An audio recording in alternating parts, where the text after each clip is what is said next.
Hi ಸ್ನೇಹಿತರೆ, ನೀವು ನೋಡ್ತಾ ಇದ್ದೀರಾ RK Kembhavi YouTube channel. Friends, ಈಗ ತಾನೇ ಕೇಂದ್ರ ಸರ್ಕಾರದ ಬಜೆಟ್ ಮಂಡನೆಯಾಗಿದೆ. ಈ ಬಜೆಟ್ ನಲ್ಲಿ ಏನೆಲ್ಲ ಬದಲಾವಣೆಗಳಾಗಿದ್ದಾವೆ, ಯಾರಿಗೆ ಲಾಭ ಆಗಿದೆ, ಯಾರಿಗೆ ನಷ್ಟ ಆಗಿದೆ, ಸಂಪೂರ್ಣವಾದ ಮಾಹಿತಿನ ಈ ಒಂದು ವಿಡಿಯೋದಲ್ಲಿ ನಾನು ನಿಮಗೆ ತಿಳಿಸಿಕೊಡ್ತಾ ಇದ್ದೀನಿ. ಹಾಗಾದ್ರೆ ಬನ್ನಿ ಫ್ರೆಂಡ್ಸ್, ವಿಡಿಯೋನ ಶುರು ಮಾಡೋಣ. ಹೌದು ಫ್ರೆಂಡ್ಸ್, ಈಗ ತಾನೇ ಕೇಂದ್ರ ಸರ್ಕಾರದ 2026ರ ಬಜೆಟ್ ಮಂಡನೆಯಾಗಿದೆ. ಈ ಒಂದು ಬಜೆಟ್ ನಲ್ಲಿ ಯಾರಿಗೆಲ್ಲ ಲಾಭ ಆಗ್ತಿದೆ, ನಷ್ಟ ಆಗ್ತಿದೆ ಅಂತ ನೋಡೋಣ. ಮೊದಲನೇದಾಗಿ ಸ್ನೇಹಿತರೆ, ಮಹಿಳೆಯರಿಗಂತಾನೆ ಶಿ ಮಾರ್ಚ್ ಯೋಜನೆ ಅಂತ ಮಾಡ್ತಿದ್ದಾರೆ. ಈ ಒಂದು ಶಿ ಮಾರ್ಚ್ ಯೋಜನೆ ಮೂಲಕ ಮಹಿಳಾ ಉದ್ಯಮಿಗಳಿಗೆ ಬಿಸಿನೆಸ್ ಮಾಡಲು ವಿಶೇಷವಾದಂತಹ ಸಹಾಯಧನ ಸಬ್ಸಿಡಿನ ಈ ಒಂದು ಯೋಜನೆ ಮೂಲಕ ಪಡಿಬಹುದಾಗಿದೆ. ಇದು ಮಹಿಳೆಯರಿಗೆ ಒಂದು ಗುಡ್ ನ್ಯೂಸ್ ಅಂತಾನೆ ಹೇಳ್ಬಹುದು. ಹಾಗೆ ಈ ಒಂದು ಬಜೆಟ್ ನಲ್ಲಿ ಅಂದ್ರೆ 2026ರ ಕೇಂದ್ರ ಸರ್ಕಾರದ ಬಜೆಟ್ ನಲ್ಲಿ ಏನು ಇನ್ಕಮ್ ಟ್ಯಾಕ್ಸ್ ಲ್ಯಾಬ್ಸ್ ಏನಿತ್ತು ಸೇಮ್ ಟು ಸೇಮ್ ಇದೆ, ಯಾವುದೇ ರೀತಿ ಬದಲಾವಣೆ ಆಗಿಲ್ಲ.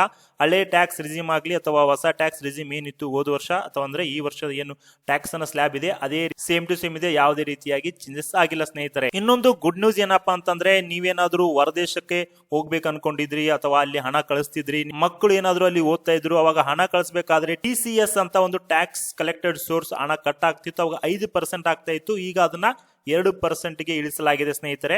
ಇದು ಒಂದು ಗುಡ್ ನ್ಯೂಸ್ ಅಂತಾನೆ ಹೇಳ್ಬಹುದು. ಒಂದು ಬಜೆಟ್ ನಲ್ಲಿ ಕೃಷಿಯವರಿಗೆ ಒಂದು ಸಿಹಿ ಸುದ್ದಿ ಕೊಟ್ಟಿದ್ದಾರೆ ಅಂತ ಅನ್ಬಹುದು. ಶ್ರೀಗಂಧ ಕೃಷಿ ಮಾಡ್ಲಿಕ್ಕೆ ಸರ್ಕಾರದ ಕಡೆಯಿಂದ ಒಂದು ಪ್ರೋತ್ಸಾಹ ಕೂಡ ಸಿಗ್ತಾ ಇದೆ.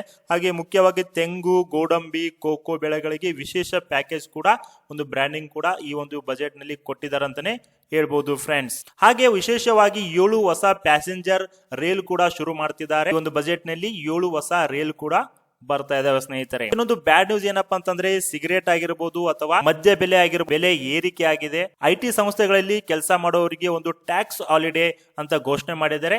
ಯಾರೆಲ್ಲ IT ಇಲ್ಲಿ ಕೆಲಸ ಮಾಡ್ತಿದ್ರಿ ಅವರು ಟ್ಯಾಕ್ಸ್ ಹಾಲಿಡೇ ಅಂತ ಒಂದು ತೆಗೆದುಕೊಂಡು ತಮ್ಮ ಲೈಫ್ ಅನ್ನ ಎಂಜಾಯ್ ಮಾಡಬಹುದಾಗಿದೆ ಸ್ನೇಹಿತರೆ.